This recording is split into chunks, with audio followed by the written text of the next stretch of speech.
Achombuza comparison eyo gwe wano woyise the plot ya 25 decimals awo mu kito kira nsasa awo gwe nsiba nziraba ziri ku milioni 2.5 olowooza bwe bamalira okuzimbako nyumba apartment whether semi detached or apartments zigenda waggulu.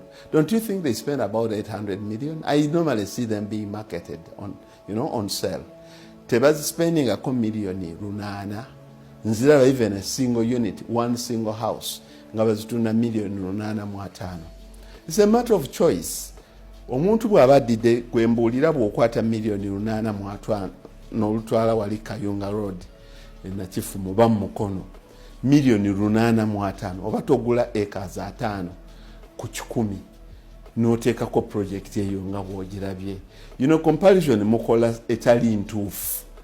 People are very much willing of spending a million 8.5 ku apartments nya zagenda okurentinga out ku 800 up to 1.2 million. Nabanga jamu 4.5 million or 6 million.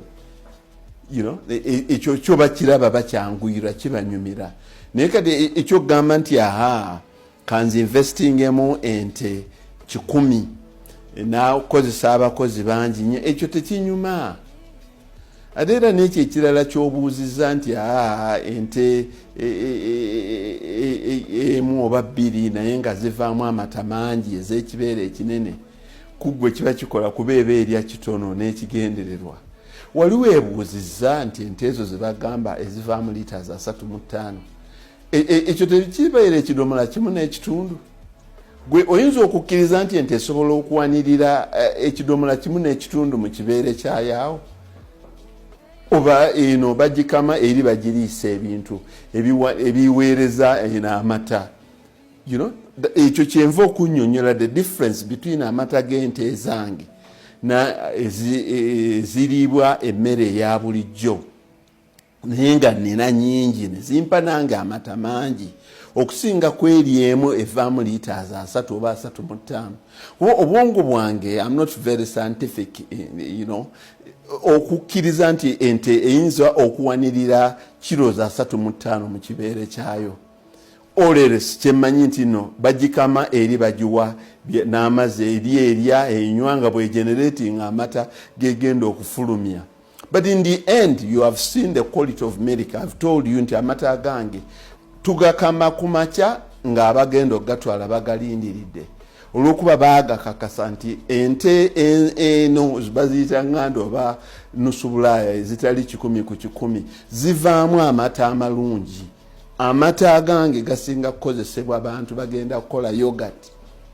Era abantu aba balindiridde buli omwaka ayanirako liters 10 nze nzitwala Nakawa nze nzitwala Gindi bagende bakole yogurt avaamu flavors ze baagala.